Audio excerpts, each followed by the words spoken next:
Teman-teman yang dirahmati Allah Subhanahu wa taala, kisah Ibu Musa ini adalah salah satu contoh tentang orang gak bakalan kecewa kalau bersandar kepada Allah. Itu gak bakalan. Bahkan kita bisa bilang mustahil. Mustahil seseorang itu kecewa gara-gara berpegang, bersandar, menyerahkan dirinya kepada Allah. Itu mustahil. Bukan seperti itu sunnatullah. Karena siapapun yang berserah diri kepada Allah, maka dia telah berpegang kepada tali yang paling kokoh. Wa man yuslim wajhahu ila Allah, wa man yuslim wajhahu ila Allah wa huwa muhsin faqad istamsaka bil urwatil wuthqa wa ila Allah aqibatul umur. Siapa yang menyerahkan dirinya kepada Allah dan dia senantiasa berbuat baik, maka sesungguhnya dia telah berpegang kepada tali yang paling kokoh, dan kepada Allah segala urusan dikembalikan. Jadi nggak ada orang yang kecewa kalau dia berpegang kepada Allah. Masalah apapun, masalah rezeki, masalah jodoh, terutama yang kedua. Kalau kita bergantung kepada Allah dalam urusan jodoh, maka insya Allah kita nggak akan kecewa. Mak comblang yang paling baik itu adalah Allah. Kalau mak comblangnya ustadz, kadang-kadang ngecewain.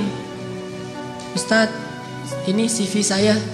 Oh ya, kriteria yang kamu cari seperti apa? Saya mah nggak susah-susah ustadz, standar-standar aja. Ya standar yang gimana? Yang tingginya 180, yang kulitnya bening, sampai kalau minum kelihatan airnya ngalir gitu. Transparan. Kemudian yang hidungnya seperti pedang, yang matanya seperti bidadari. Tahu mata bidadari? Belum. Besar dan sayu, tapi nggak belok.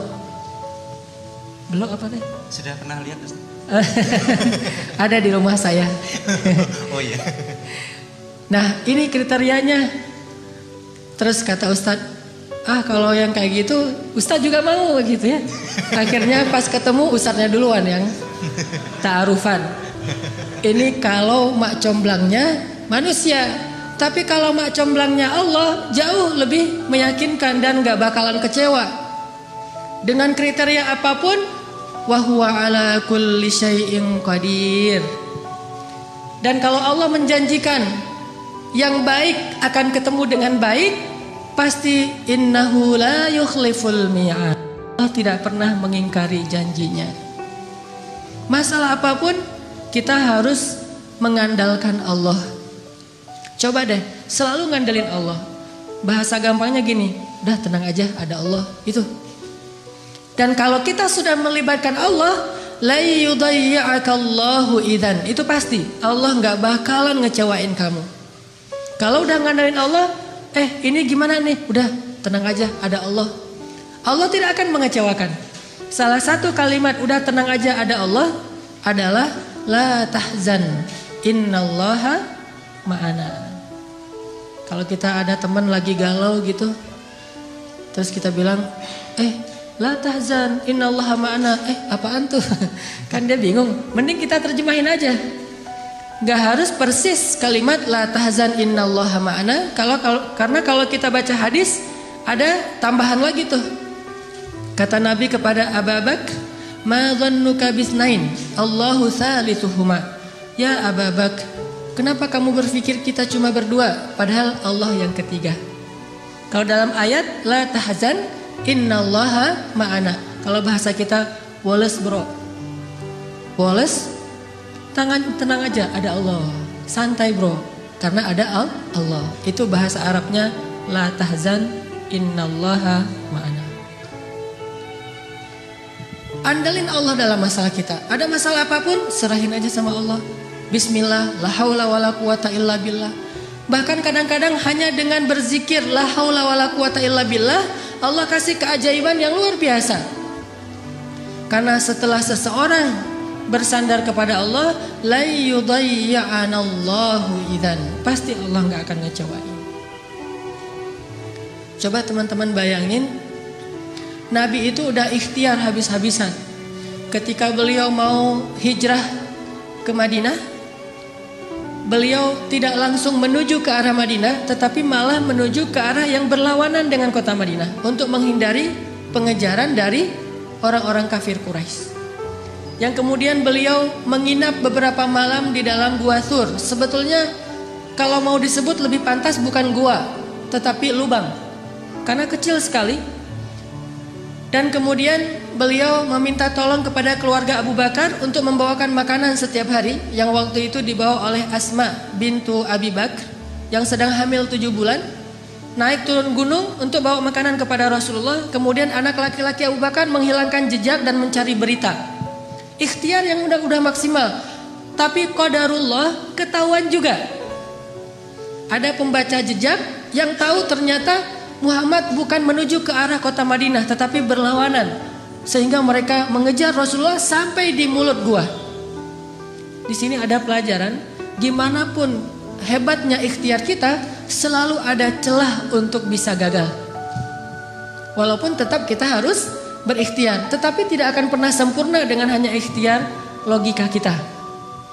Akhirnya musuh berada tepat di mulut gua, yang kemudian kalau ada sebuah riwayat hadis, walaupun sebagian ulama mengatakan ini riwayat yang kurang kuat, bahwa ada laba-laba membuat sarang di mulut gua, sehingga orang-orang berpikir gak mungkin manusia masuk tanpa merusak sarang laba-laba. Ada lagi hadis yang mengatakan ada merpati yang membuat sarangnya juga di mulut gua, gak mungkin orang masuk tanpa merusak sarang merpati, dan seterusnya. Tetapi di atas semua itu, Allah Subhanahu wa Ta'ala lah yang menjadikan pandangan mereka tidak mengarah kepada Rasulullah Sallallahu Alaihi Wasallam dan Abu Bakar. Ketika mereka berada tepat di mulut gua, kalau mereka mau ngelihat ke bawah sedikit saja melongo, itu sudah kelihatan Rasulullah dengan Abu Bakar. Tetapi Allah palingkan wajah mereka. Mereka melihat ke seluruh penjuru kecuali ke bawah kaki mereka. Sampai Abu Bakar udah khawatir sekali. Kalau bahasa kita mungkin udah galau berat nih. Kemudian Abu Bakar mengatakan, ya Rasulullah, kalau mereka ngelihat ke bawah ini pasti kita ketahuan. Abu Bakar tidak takut kepada mereka. Abu Bakar khawatir terhadap keselamatan kekasih beliau, yaitu Rasulullah. Bukan Abu Bakar yang penakut. Apalagi Rasulullah. Hanya khawatir terhadap Rasulullah. Jangan-jangan kan kalau ketahuan Rasulullah akan disakiti. Dan Abu Bakar gak rela banget Rasulullah ada yang menyakitinya. Sehingga Abu Bakar galau berat, khawatir sekali. Dan dengan tenang Nabi mengatakan, ma dhannuka bitsnaini ya Abu Bakar. Kenapa kamu pikir kita hanya berdua? Allahu thalithuhuma, la tahzan, innallaha ma'ana. Dengan kalimat itu, akhirnya musuh tidak melihat ke arah mereka dan Allah berikan keselamatan bagi mereka. Ini kalau kita bersandar kepada Allah. Setelah selesai Rasulullah dan Abu Bakar menginap beberapa malam di Gua Thur, lalu melanjutkan perjalanan ke kota Madinah, ternyata pengejaran terhadap Rasulullah itu belum selesai. Belum berhenti. Muncullah seorang pembaca jejak baru namanya Suraqah bin Malik. Masih kafir dan dia mengejar hadiah 100 ekor onta dari Abu Jahal kalau dia dapat membawa pulang Muhammad hidup atau mati. 100 ekor onta. Teman-teman tahu harga 1 ekor onta? 1 ekor onta itu kalau onta yang dipakai berdagang, bukan onta yang dipakai nyembelih. Kalau yang dipakai nyembelih paling 40 juta, 50 juta. Kalau yang dipakai untuk perjalanan berdagang, 1 ekornya itu 300 juta. 1 ekor ontanya 300 juta. Jadi puluhan miliar. Sehingga orang Arab di Saudi, di Irak, di Emirat dengan menjual 2 ekor onta atau 3 ekor onta, mereka bisa beli Alphard. Jadi biasa bagi mereka. Jual 10 ekor onta, beli Ferrari. Kalau kita nabung sampai meninggal, akhirnya jadi warisan, ditabung lagi nggak dapat. Jual kambing, jual sapi, jual segala macam. Karena onta itu harganya mahal, apalagi onta merah bisa sampai 700 juta. Kalau yang di Dubai itu sering diperlombakan, itu onta-onta yang berkualitas, itu satu ekornya bisa di atas 1 miliar. Kuda aja bisa sampai 3 miliar ya. Makanya Abu Jahal menawarkan, siapa yang bisa membawa pulang Muhammad hidup atau mati, saya kasih 100 ekor onta yang terbaik. Akhirnya Suraqah bin Malik semangat mencari Rasulullah SAW. Dia baca jejak di setiap penjuru padang pasir. Karena dia berpengalaman membaca jejak, dia lihat langit, dia lihat pasir yang terbang gara-gara ada orang yang berjalan cepat di padang pasir. Dia lihat merpati, dia lihat alam. Akhirnya dia menemukan Nabi SAW dengan Abu Bakar. Ketemu. Begitu sudah dekat, kemudian tiba-tiba dengan takdir Allah, Allah memperlihatkan kekuasaannya. Kuda yang ditunggangi oleh Suraqah terperosok dan jatuh. Kemudian Suraqah bangkit, naik lagi ke atas kudanya, dan kudanya tidak mau berjalan. Kuda itu seperti melawan sehingga Suraqah jatuh sampai 3 kali. Allah ala kulli syai'in qadir. Serahin sama Allah. Akhirnya Suraqah berjalan kaki, nggak menyerah. Kudanya nggak mau jalan, dia nggak pundung, dia nggak menyerah. Akhirnya dia jalan kaki. Dia kejar Rasulullah dengan berjalan kaki. Setelah mendekat kepada Rasulullah, tiba-tiba Rasulullah mengatakan, ya Suraqah, bagaimana pendapat kamu kalau kamu memakai pakaian khusus Raja Persia? Kata dia, pakaian Raja Persia? Ya, kata Rasulullah. Mau, kata Suraqah. Kata Rasulullah, kalau begitu halaulah orang-orang yang ingin mengejar kami. Kelak kamu akan memakai pakaian Persia, Raja Persia. Sehingga akhirnya Allah Subhanahu wa taala membolak-balikan hati manusia. Yang tadi marah kepada Rasulullah, benci kepada Rasulullah, ingin mengambil keuntungan dari menangkap Rasulullah, Allah balikkan hatinya tiba-tiba menjadi pendukung Rasulullah SAW. Walaupun belum beriman, tapi dia mendukung Rasulullah. Dia lupa dengan 100 ekor onta. Coba bayangkan secara logis, 100 ekor unta itu sudah jelas. Yang menawarkannya Abu Jahal, orang paling kaya di Mekah. Sedangkan pakaian Persia yang nawarinya seorang laki-laki yang bahkan dari kampung halamannya aja terusir. Dan bagaimana dia akan berikan jubahnya Raja Persia kecuali dengan cara menaklukkan negeri Persia. Dan bagaimana dia akan menaklukkan Persia sedangkan di rumahnya aja, di kampungnya aja dia dalam keadaan lemah dan terusir. Ini kan gak logis. Kok bisa Suraqah percaya sama Muhammad yang dalam keadaan terusir, memberi janji yang aneh, tapi dia meninggalkan janji-janji Abu Jahal 100 ekor unta yang paling realistis. Ini kebesaran Allah Subhanahu wa taala. Dan ini juga sebagai bukti Rasulullah itu benar-benar al-amin, as-sadiqul masduq, orang yang selalu dipercaya bahkan oleh musuhnya. Suraqah lebih percaya kepada Nabi walaupun Nabi terusir dengan janji yang aneh itu daripada kepada Abu Jahal yang realistis. Sehingga akhirnya Allah menyelamatkan Rasulullah dan Abu Bakar sampai di Madinah.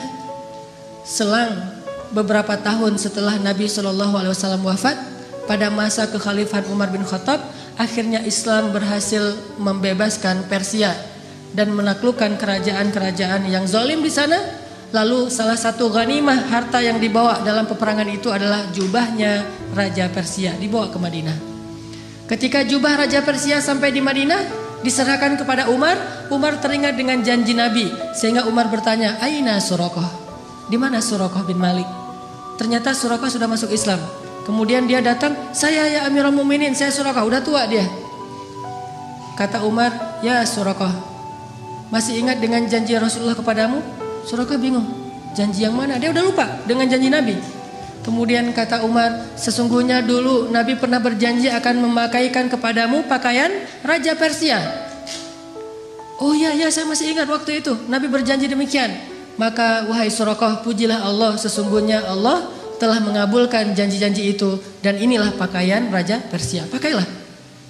Pas dilihat oleh Suraqah, sutra semua, bagus sekali pakaiannya. Dia ganti bajunya, dia pakai baju Raja Persia, dia pakai mahkotanya, dia pakai sepatunya, dia pakai pedang yang bertahtakan banyak berlian-berlian di atasnya. Sehingga Suraqah tiba-tiba seolah-olah menjadi Raja Persia. Dia muter-muter keliling kota Madinah. Oh, saya Raja Persia, saya Raja Persia. Sehingga semua orang tertawa terhadap Suraqah dan mereka bersyukur kepada Allah Subhanahu wa taala yang telah menepati janjinya melalui lisan Nabi sallallahu alaihi wasallam. sholli ala Muhammad. Sallallahu alaihi wasallam. Libatkan Allah dalam urusan kita, gak bakalan kecewa. Pakai Allah, andalkan Allah, berserahlah kepada Allah dalam urusan kita, sepele apapun. Bukankah Nabi mengatakan, mintalah kepada Allah walaupun cuma garam? Masak, aduh garam habis, Allah garam, gitu.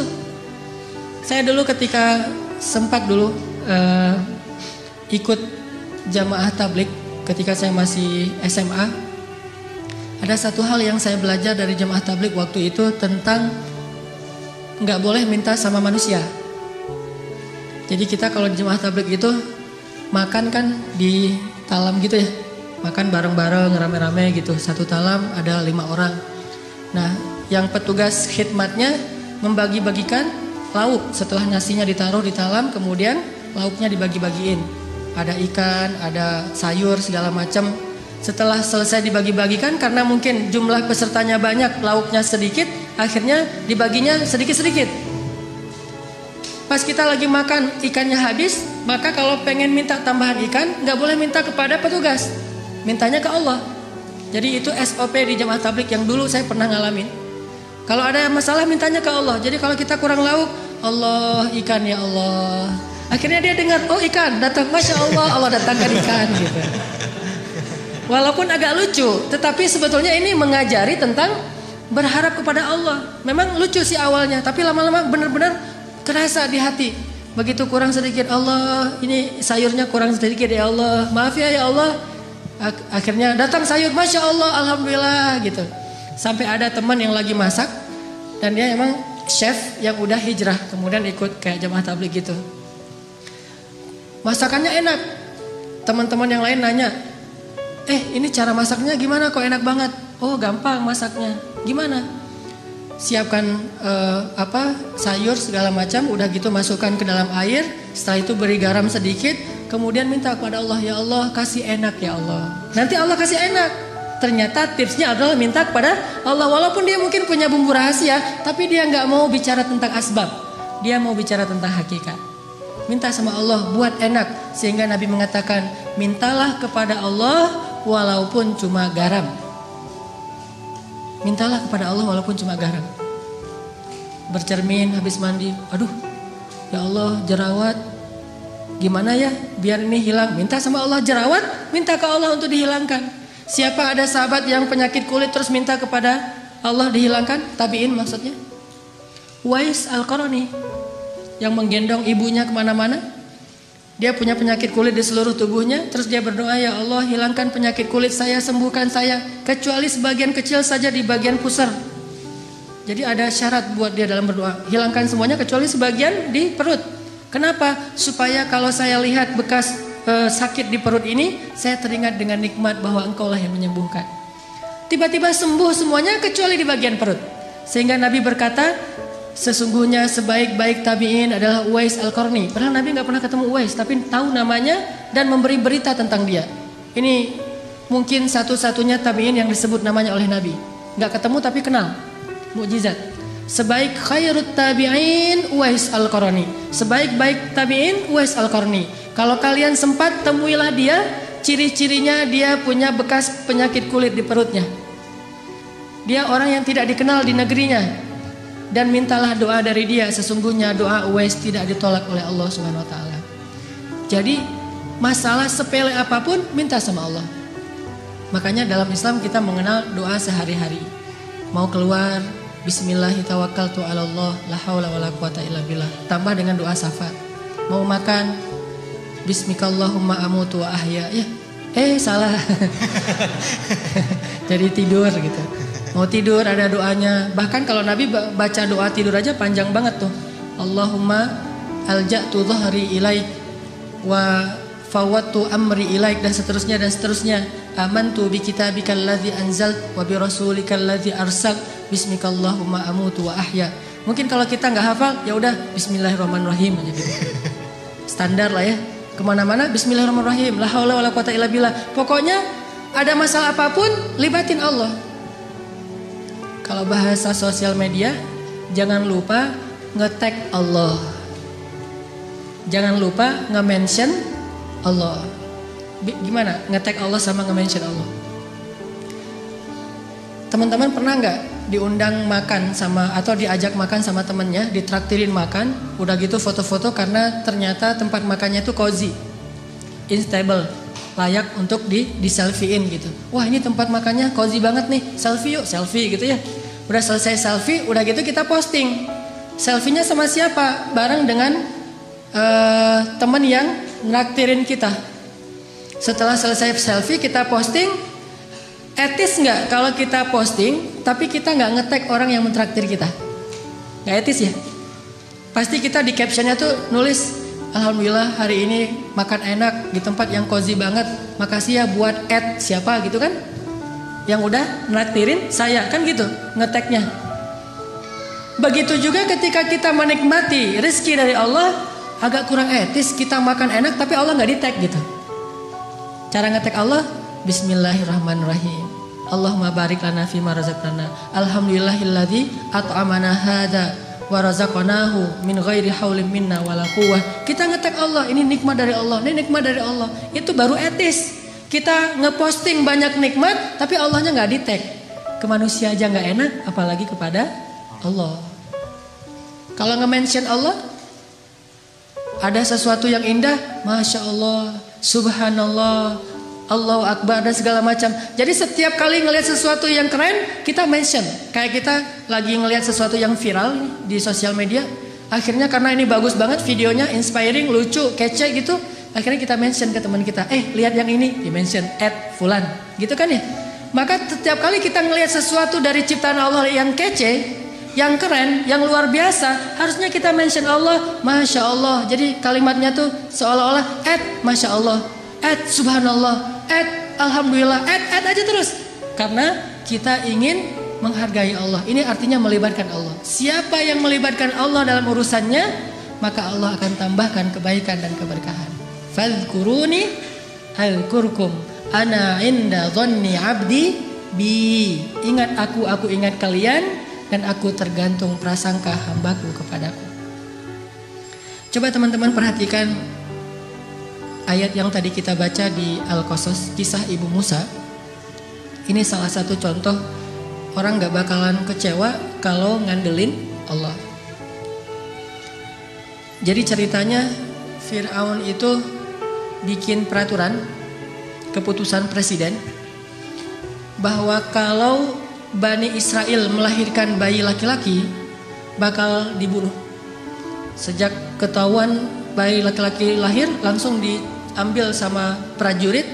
Ada yang dibunuh di tempat dengan digorok, ada yang dibakar hidup-hidup, ada yang dibenamkan dalam pasir, ada yang dihanyutkan ke sungai. Bahkan yang lebih menyakitkan lagi, ada yang dijadikan sebagai makanan hewan-hewan peliharaan Fir'aun di istana. Harimau, singa, bayi-bayi Bani Israel. Yudzabbihuna abna'akum wa yastahyuna nisa'akum. Mereka membunuh bayi-bayi laki-laki kalian dan memperbudak perempuan-perempuan kalian. Dan itu ayatnya banyak sekali. Sampai setelah sekian tahun bayi laki-laki Bani Israel terbunuh terus, akhirnya Bani Israel ini kekurangan laki-laki. Karena kekurangan laki-laki yang bekerja di kuli-kuli bangunan segala macam sudah berkurang. Budak-budak sudah berkurang, yang kuat-kuat sudah nggak ada. Akhirnya Firaun mengubah kebijakannya, karena dia juga takut kehilangan budak. Orang Kipti itu nggak mau kerja, orang Mesir asli namanya Kipti, bahasa Inggrisnya Egyptian. Tetapi Islam tidak mengenal Egyptian, hanya mengenal Misri. Makanya udkhulu Misra aminin, masuklah Mesir, bukan masuklah Egypt. Kalau dalam Al-Quran, Mesir itu tidak disebut Egypt. Kenapa orang Inggris nyebutnya Egypt? Karena ingin menghilangkan sejarah Islam dan mengambil sejarah Fir'aun, bahwa yang tinggal di sana itu suku Kipti atau Egyptian. Orang Egyptian ini, orang Kipti ini malas bekerja, terbiasa santai gitu, sehingga kalau ada masalah mereka tidak bisa ngandelin diri mereka sendiri, selalu mengandalkan Bani Israel. Akhirnya Fir'aun mengubah kebijakannya. Yang tadi semua bayi dibunuh, sekarang kebijakannya berubah. Setahun boleh melahirkan anak laki-laki, tahun berikutnya gak boleh. Jadi selang-seling. Dan qadarullah, Harun lahir di tahun bolehnya lahir anak laki-laki. Makanya gak ada kisah Harun dikejar-kejar sama tentara. Dia aman. Begitu dia lahir, oh ini tahun yang boleh lahir anak laki-laki, tumbuh tanpa ada ancaman. kakaknya Musa. Sedangkan Musa lahir di tahun gak boleh lahir anak laki-laki. Sehingga saat Musa lahir, ibunya langsung bingung, ini bagaimana menyelamatkan bayi ini. Saya gak rela kalau bayi ini dibunuh. Ini bayi punya aura yang luar biasa, lebih daripada kakaknya Harun, padahal dua-duanya nabi. Akhirnya Allah ilhamkan kepada ibu Musa lewat mimpinya. Kemudian ibu Musa konsultasi dengan ulama-ulama Bani Israel, dan ternyata mimpi itu benar. Dia disuruh menghanyutkan Musa ke sungai Nil. Ini tidak logis, tetapi tidak butuh logis kalau yang menyuruhnya Allah Subhanahu wa taala. Gak harus logis kalau yang menyuruhnya Allah, karena logika atau hukum ilmiah itu adalah ciptaan Allah. Allah bisa melakukan sesuatu dengan hukum ilmiah, atau tidak dengan hukum ilmiah, atau bahkan bertentangan dengan hukum ilmiah. Seorang lahir tanpa ayah, tanpa ibu, Adam. Atau tanpa ayah hanya punya ibu, Isa. Atau bahkan seekor onta lahir bukan dari induknya tapi dari batu, untanya Nabi Shalih. Allah bisa melakukan sesuatu sesuai dengan hukum ilmiah, bertentangan dengan hukum ilmiah, atau tidak seperti hukum ilmiah. La haula wala quwata illa billah. Sehingga akhirnya setelah diyakinkan oleh banyak ulama, banyak kiai-kiai Bani Israel, Bu, hanyutkan bayinya ke sungai Nil, serahkan sama Allah, udah biarin aja Allah yang ngurus. Tapi nanti kalau hanyut gimana? Nanti kalau dimakan kuda Nil gimana? Nanti kalau sampai ke Sudan, kan Nil itu panjang ya, melintasi dua negara, Mesir dan Sudan. Tapi kemudian diingatkan lagi, Allah tidak akan mengecewakan. Bukankah Allah mengatakan, kami pasti akan mengembalikannya kepadamu wahai ibu Musa? Maka la tahzani, jangan khawatir wahai ibu Musa. Udah gak usah khawatir. La takhafi wa la tahzani, jangan takut, jangan sedih. Jadi kalau kita udah benar-benar bersandar sama Allah, hilang rasa takut yang berlebihan, galau yang berlebihan tuh hilang. Jadi orangnya santai, udah tenang aja, ada Allah. Akhirnya ibu Musa menghanyutkan bayinya ke sungai Nil dengan sebuah tabut kayak keranjang gitu. Dan Allah punya skenario yang sangat unik. Yang tadi dihanyutkan ke sungai Nil menghindar dari Fir'aun, ternyata justru Allah membelokkan keranjang itu masuk ke sebuah selokan yang membawanya ke arus tempat pemandian keluarga Fir'aun. Jadi dihindarkan dari Fir'aun, malah didatangkan kepada Fir'aun. Ini unik skenario Allah. Makanya gak harus logis untuk taat. Taat aja, ntar Allah memberikan kita pemahaman. Logika manusia butuh waktu untuk memahami maksud Allah. Al-Quran aja dibuktikan secara ilmiah kadang-kadang setelah 1000 tahun. Marajal bahraini yaltaqiyan bainahuma barzakhul la yabghiyan. Mungkin para sahabat dulu bingung, mana ada dua laut yang bertemu tapi tidak bercampur. Apakah gara-gara belum bisa difahami, belum logis lantas dibantah? Logika kita itu loadingnya lambat. Butuh waktu 1000 tahun hanya untuk membuktikan kebenaran satu ayat. Coba kalau belum terbukti kita gak beriman, butuh 1000 tahun. Usia kita cuma 60 tahun. Maka katakan saja sami'na wa ata'na, serahin sama Allah. Allahu a'lam, wallahu ya'lamu wa antum la ta'lamun. Allah tahu, kalian gak tahu.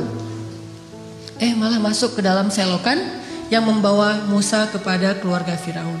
Ditemukan sama dayang-dayang. Pas dibuka kotaknya ternyata ada bayi yang sehat, yang luar biasa auranya. Semua orang yang lihat pasti jatuh hati kepada bayi ini. Dibawa masuk ke istana, diserahkan kepada istri Firaun.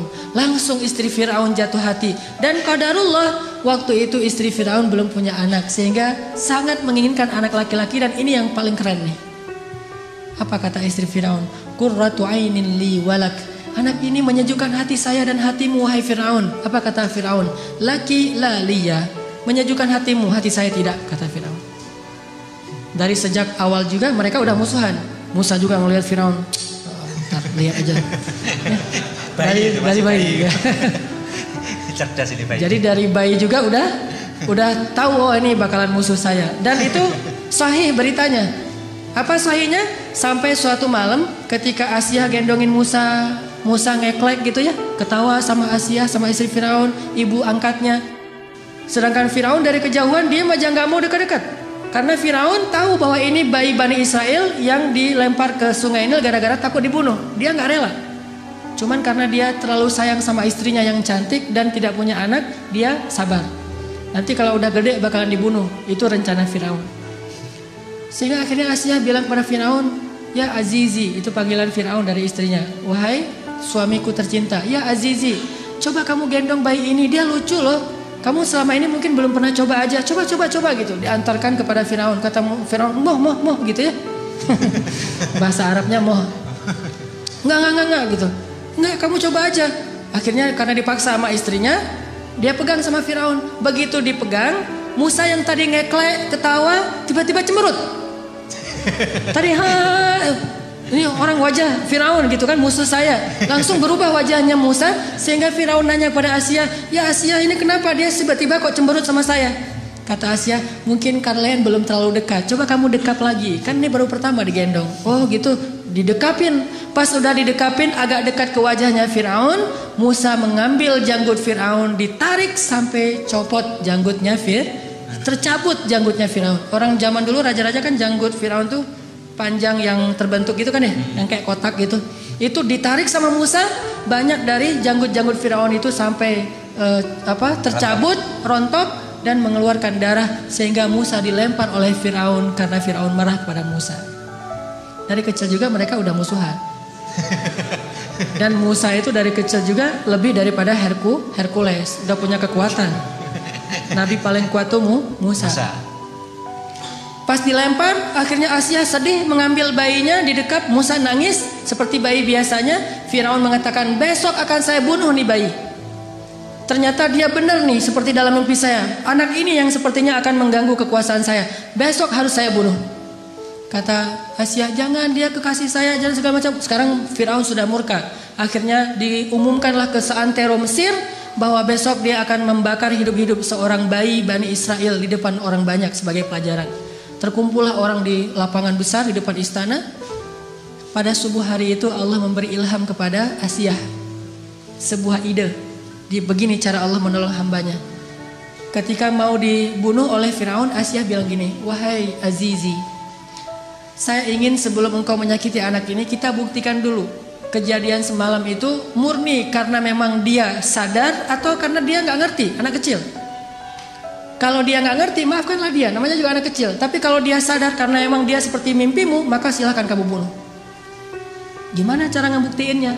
Kata Asia, letakkan bayi ini di tengah, terus di sebelahnya ada bara api, sebelah lagi ada roti dan madu. Bayi ini sudah bisa merangkak. Kalau dia menuju kepada bara api dan memakan bara api itu, berarti dia bayi yang nggak tahu apa-apa. Maafkanlah dia. Tapi kalau dia menuju ke madu dan roti, berarti dia bayi yang sudah mengerti. Silahkan kamu bunuh dia. Ini mengambil resiko. Dan ini hanya satu-satunya cara terakhir untuk menyelamatkan Musa. Karena dipikir oleh Firaun logis juga, ya sudah, kita coba taruh Musa di tengah, bara api di sebelahnya, kemudian roti di sebelahnya. Musa bangkit dari duduknya, tiba-tiba menuju kepada bara api, diambil dengan tangannya, dimakan oleh Musa. Lalu dia menangis. Sejak saat itu cacatlah lidah Musa. Baru sembuh pas nanti mau berdakwah dan berdoa, Rabbi syrah li sadri wa yassir li amri wahlul 'uqdatam min lisani. Ya Allah, sembuhkanlah kekeluhan di lidah saya. Itu keluh gara-gara waktu bayi makan bara api. Tapi gara-gara makan bara api, akhirnya Firaun sadar, nih bayi emang gak ngerti apa-apa. Salah dia menarik janggut saya itu karena emang dia gak ngerti. Akhirnya dibebaskan dan Musa bisa tinggal dan selamat. Begitu cara Allah menyelamatkan. Kita balik lagi ke adegan tadi, ditemukan oleh Asia. Hari pertama ditemukan, Musa nangis di istana karena haus. Udah dari sejak tadi belum minum ASI. Karena haus, akhirnya istana membuat semacam audisi menyusui. Jadi kalau di kita ada audisi Got Talent dalam segala macam, ini Got Talent menyusui. Hadiahnya berkeping-keping uang emas. Siapa yang bisa menyusui bayi istana akan diberikan harta yang sangat banyak.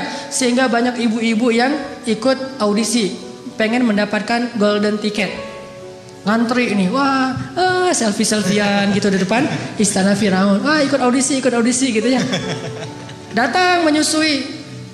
Gagal yang satu, gagal aja terus. Kalau dalam bahasa sekarang, kalau aku sih yes, nggak tahu Mas Anang gitu ya. Gagal aja, nggak ada yang lulus audisi.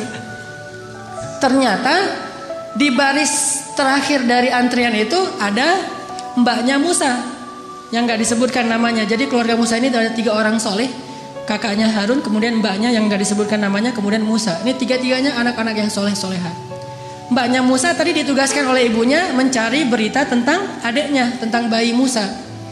Mbaknya ikut antrian, padahal masih ABG, tapi pengen nyusuin, kan ini agak aneh nih. Sehingga pengawal bilang, kamu mau ngapain? Mau ikut audisi. Lah, ini untuk orang yang sudah punya anak, tetapi saya bisa menawarkan orang yang baik untuk bisa menyusui bayi itu. Setelah debat panjang, akhirnya ikut juga. Ternyata ini yang lulus audisi. Kalau aku sih yes gitu. Apa kata dia kepada keluarga Firaun? Maukah kalian saya tunjukkan keluarga yang bisa menyusui dan berlaku baik kepada anak ini? Kata Asia, ya sudah bawa mereka ke sini. Kalau mereka bisa, nanti saya kasih hadiah yang banyak. Pulang langsung si mbaknya Musa lari ke rumah, mak gitu. Apa itu adek lagi nangis minta susu. Terus kenapa? Nggak ada yang bisa menyusui dia. Mungkin mak yang bisa menyusui dia. Akhirnya ibunya datang. Begitu didekap oleh ibunya, namanya juga ibu sendiri. Langsung saya sih yes. Akhirnya ibunya lulus audisi.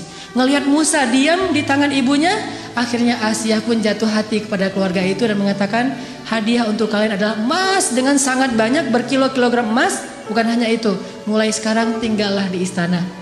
Sehingga akhirnya ibunya Musa tinggal di istana, ayahnya Musa tinggal di istana, mbaknya Musa tinggal di istana, kemudian masnya Musa tinggal di istana. Musa juga semuanya tinggal di istana, dirawat dan dibiayai oleh negara, oleh istana, oleh kerajaan, dan mereka mendapatkan gaji yang sangat besar.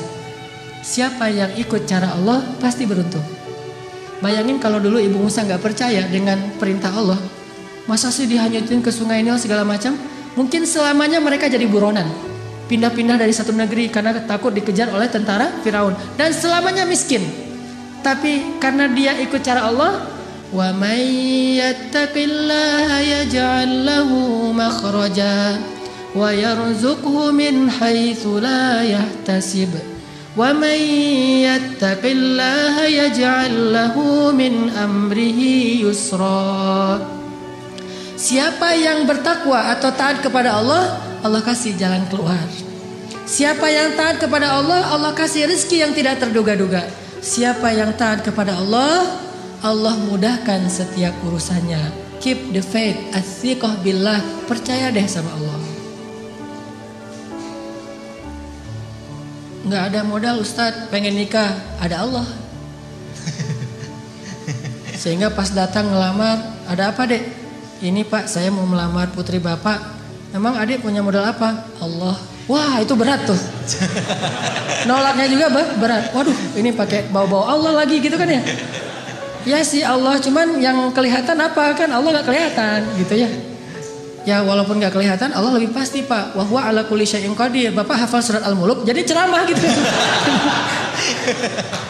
Jadi oh ternyata ada ini ustadz ya. Ya udah deh kalau ustadz gitu. Hafal Al-Quran, hafal surat apa? Al-Fatihah, Al-Ikhlas gitu.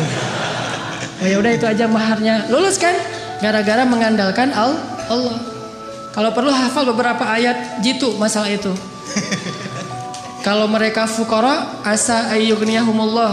Pak, Allah berfirman. Langsung datang-datang Allah berfirman. Belum mutarain ini. Assalamualaikum, waalaikumsalam. Monggo, silakan duduk. Ada apa? Apa yang bisa saya bantu? Ini Pak, saya hanya ingin sharing ayat. Awalnya langsung pakai ayat. Allah berfirman, kalau mereka fakir, Allah yang akan memberikan mereka kecukupan. Oh iya benar, saya tahu ayat itu. Terus Rasulullah bersabda, kalau datang seorang laki-laki yang baik akhlaknya melamar putri kalian, jangan ditolak. Wah, udah pakai Allah, pakai Rasul, susah ini. Pengalaman. Kalau ngandelin Allah itu selalu berhasil. Makanya saya tuh pernah dulu awal-awal saya belajar mobil, dulu saya suka ngebut-ngebut di jalan. Jadi bawa mobil dengan gaya motor. Kalau gaya motor kan selap-selip tuh. Bawa mobil kan nggak bisa gitu. Tapi karena saya emang senengnya ngebut, nggak sabaran. Di jalan saya ngebut, tiba-tiba di gang di Bandung tuh ada tentara naik motor keluar dari gang, saya tabrak. Sampai dia terjungkir jauh beberapa meter. Dan motornya itu ringsek. Alhamdulillah orangnya luka. Nggak meninggal maksudnya, luka. Lalu dia pakai baju dinas kan? Alhamdulillah saya juga pakai baju dinas ustadz. Pakai jubah, pakai sorban, saya mah dulu. Setelah saya konsen dakwah di anak muda, di anak geng motor, baru saya mencocokkan penampilan saya dengan dunia anak muda. Dulu jubahan, sorbanan, baju dinas. Dia juga baju dinas, jadi sesama lagi dinas nih. Pas dia awalnya wajahnya udah merah mau marah, saya keluar dari mobil ngelihat wajah saya, ini kiai kualat nih kalau saya macam-macam. Akhirnya dia terpaksa kalem aja. Aduh maaf saya nggak sengaja ngelihat tiba-tiba keluar dari gang.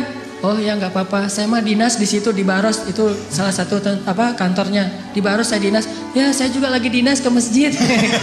Mau ngajar ada pengajian sore ini. Oh ya udah nggak apa-apa Pak Ustadz, nggak apa-apa gitu. Udah aja. Ini gimana nih motornya? Enggak gampang, nanti saya suruh orang untuk ngambil motornya. Udah alhamdulillah saya ganti rugi, dia nggak mau, selamat. Kenapa? Pertama mungkin ya karena Allah masih ingin menyelamatkan saya dari suatu musibah. Bukan karena kebaikan saya tapi karena kemaha-agungan Allah. Dan di sisi lain mungkin salah satu rahasianya saya baca doa safar sebelum keluar. Soalnya ketika saya beli mobil saya nggak mau pakai asuransi, sehingga karena nggak pakai asuransi doa safarnya lebih serius. Kalau pakai asuransi kan tenang ada asuransi. Tapi kalau nggak ada asuransi ada Allah, berarti doa safarnya yang panjang. Bismillahirrahmanirrahim wa mursaha bismillahirrahmanirrahim subhanalladzi sakhkhara lana. Panjang, setengah jam doa safar doang. Kenapa? Ya Allah, ini mah enggak ada asuransi gitu. Jadi karena enggak ada asuransi doanya lebih serius. Kalau ada asuransi, ada TLO, ada all risk kan gampang, ntar tinggal diklaim. Intinya karena ngandelin Allah, Allah mudahkan urusannya. Selalu kayak gitu. Kalau melakukan sesuatu karena Allah, selalu Allah mudahkan. Tapi kalau kita tidak melibatkan Allah, bara'atum minallah, Allah berlepas tangan. Dan kalau Allah berlepas tangan, siapa lagi yang bisa memudahkan selain Allah Subhanahu wa taala? Libatkan Allah. Ada seorang sahabat datang ke Nabi, dia bilang gini, "Ya Rasulullah, anak saya ditawan sama musuh." Ternyata anak dia itu ikut berjihad dan ketangkap sama musuh, ditawan.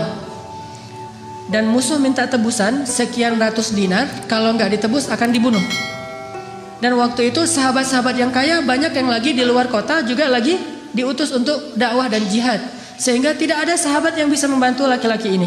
Rasulullah juga nggak punya apa-apa, nggak punya harta. Dia datang kepada Rasulullah, "Ya Rasulullah, anak saya ditawan, minta sekian ratus dinar, kalau saya nggak menebus nanti anak saya akan dibunuh. Gimana ini ya Rasulullah? Dia hanya memberi waktu saya 1 hari sampai besok." Kemudian Rasulullah mengatakan, "Ya wahai Bapak, ya Syekh, perbanyaklah mengatakan la haula wala quwata illa billah." Oh gitu, ya Rasulullah, ya gitu.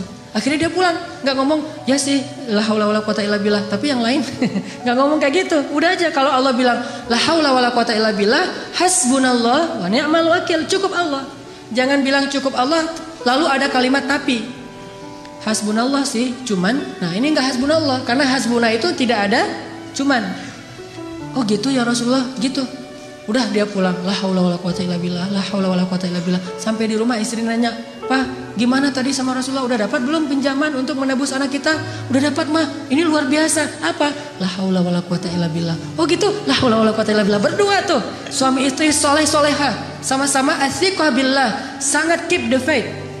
Enggak mengatakan, "Iya emang zikir, cuman uang konkretnya mana?" Nggak nanya-nanya kayak gitu. Udah aja, oh la haula, ya udah la haula wala quwata illa billah. Sepanjang malam mereka berzikir la haula wala quwata illa billah. Tiba-tiba waktu subuh ada yang ngetok pintu rumah, tok tok tok, "Assalamualaikum." Terdengar suara anak laki-lakinya, pas dibuka benar anak laki-lakinya pulang dalam keadaan selamat. Dan ternyata di luar suaranya berisik, banyak suara kambing. Pas dilihat itu apa itu? Kambing, lebih dari 100 ekor. Kemudian ayahnya bertanya, "Apa yang terjadi? Bagaimana kamu selamat dan membawa banyak kambing?" Kata laki-laki ini, "Semalam tiba-tiba ada seorang laki-laki yang berbaju putih, orangnya ganteng sekali, wajahnya bercahaya, datang melepaskan ikatan saya. Dan tiba-tiba waktu itu semua prajurit yang mengawal saya, yang menjaga saya itu tertidur pulas, sama sekali tidak terbangun. Sehingga saya bisa dilepaskan dan bahkan bukan hanya bisa menyelamatkan diri, tapi malah bisa mengambil ghanimah, membawa lebih dari 100 ekor kambing." Bayangin, kambing 1 ekornya aja udah berisik ya. Gimana 100 ekor? Berisik gak sih? Berisik banget kan ya? 100 ekor kambing yang berisik yang lagi dibawa sama anak muda ini tidak membangunkan prajurit penjaga yang lagi tidur. Ini qadarullah. Sehingga akhirnya dia selamat dan bahkan dapat ghanimah lebih dari 100 ekor kambing dari la haula wala quwata illa billah. Bukan berarti nggak ikhtiar. Kalau ikhtiar kita udah mentok, udah maksimal, jangan menyerah, jangan berhenti, karena selalu ada harapan di sisi Allah Subhanahu wa taala. Tidak pernah selesai kalau kita berserah diri kepada Allah. Selalu ada harapan. Ada lagi kisah di zaman Nabi Musa. Suatu hari Nabi Musa nanya kepada Allah. Kan Nabi Musa ini julukannya, panggilannya Kalimullah, orang yang bisa ngomong langsung kepada Allah. Jadi kalau ada butuh apa-apa Nabi Musa mah tinggal miss call Allah. Ya Allah, langsung Allah ngangkat. Ada apa Musa gitu. Kayak kita telepon gitu ya.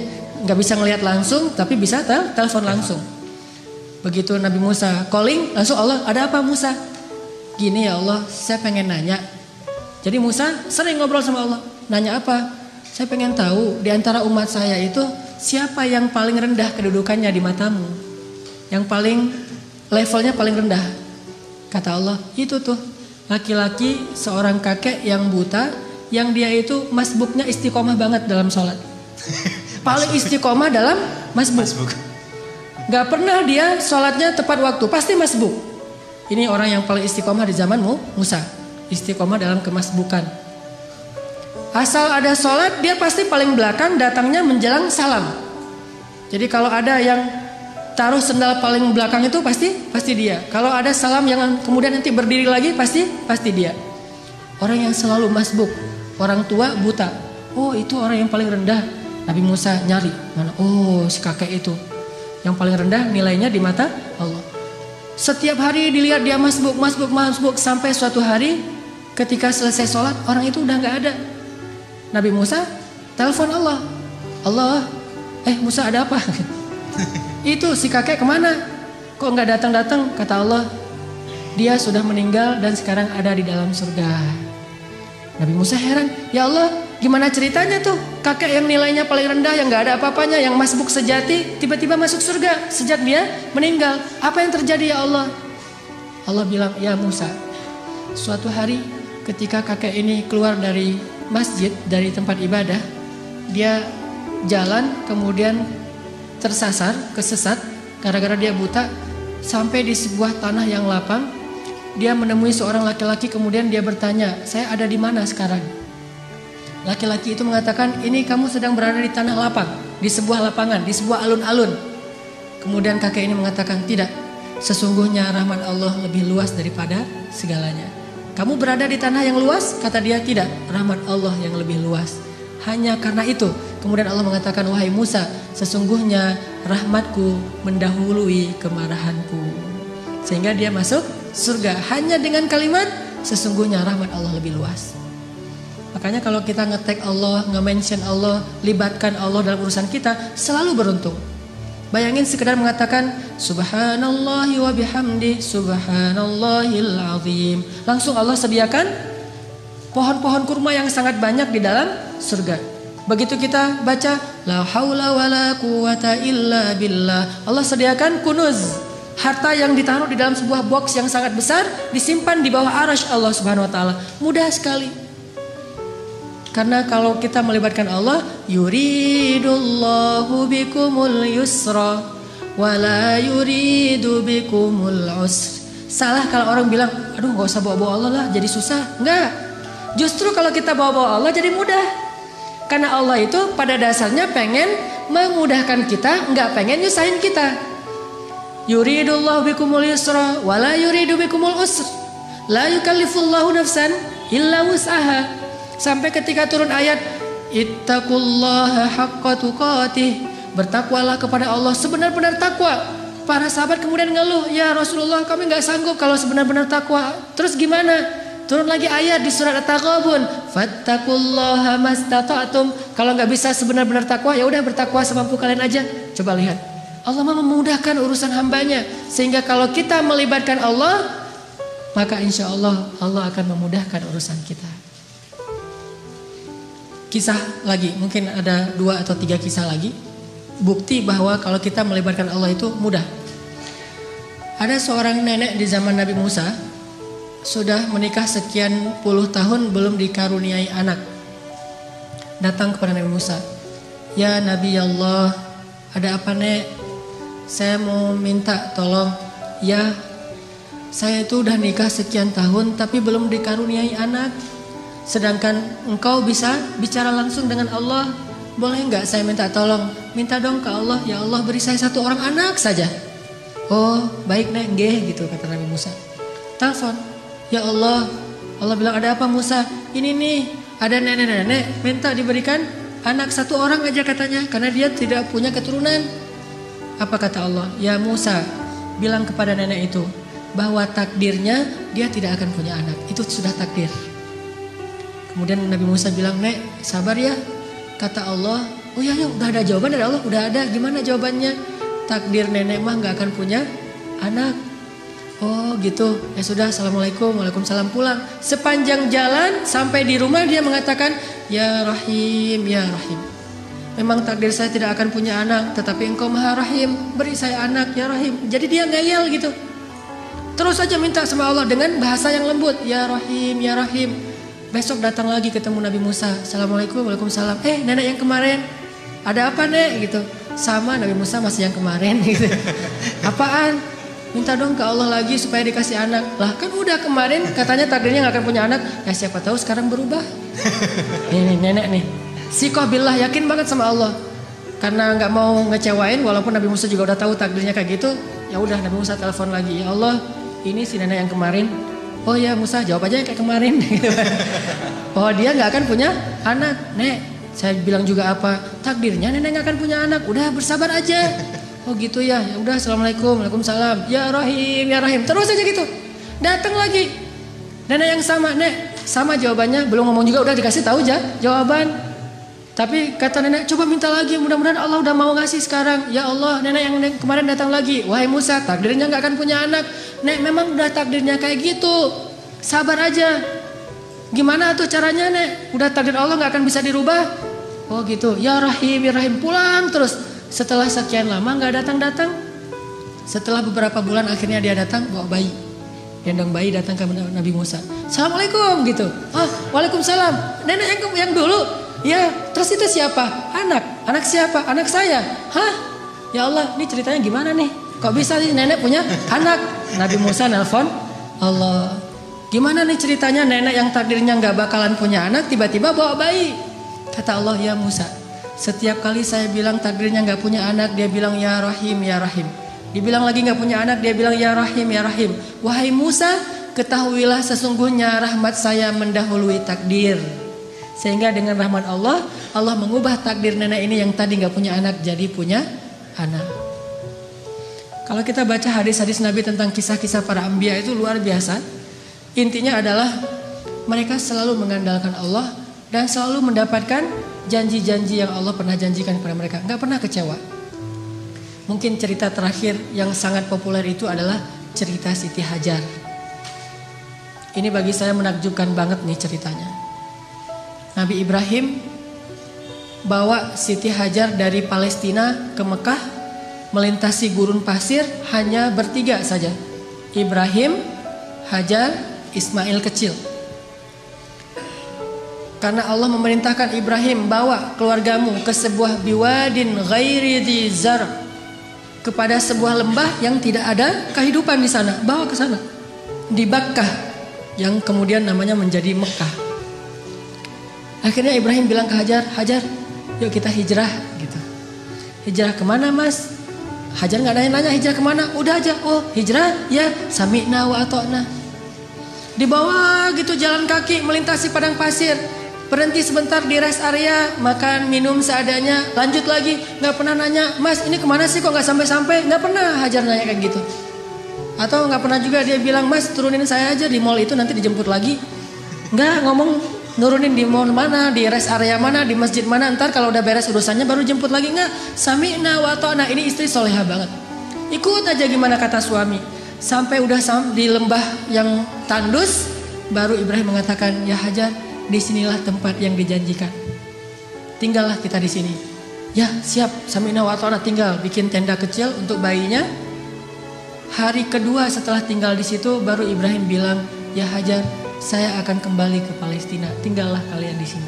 Baru setelah sekian lama Hajar diam, kali ini Hajar udah gak kuat untuk diam. Baru dia nanya, ya Ibrahim, engkau tinggalkan kami di sini bersama seorang bayi dan tidak ada siapa-siapa, bahkan air dan kehidupan pun tidak ada di sini, wahai Ibrahim.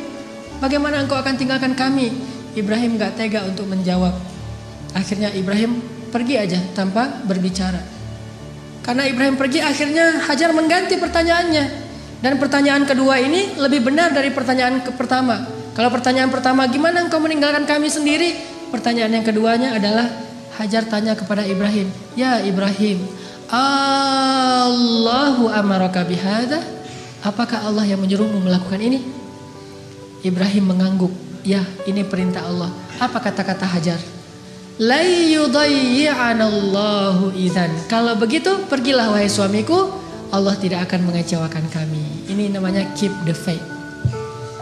Kalau udah libatin Allah, berubah semuanya. Kalau tadi khawatir, galau, sedih, takut, tapi begitu nanya Allahu amaraka bihada, yang menyuruh kamu melakukan ini wahai Ibrahim? Ya, kata Ibrahim, la yudayyi'anallahu idzan. Kalau gitu pergilah wahai suamiku, Allah tidak akan mengecewakan kami. Jadi kalau ada suami pergi tiba-tiba, kemana mas? Itu pertanyaannya salah, nggak usah dijawab. Tapi kalau nanyanya, mas ini Allah yang nyuruh, ya, oh pergi aja. Nggak apa-apa juga sebulan, setahun, Allah tidak akan mengecewakan kami. Kemana ternyata? Ikut taklim, ikut mungkin ada itikaf di mana.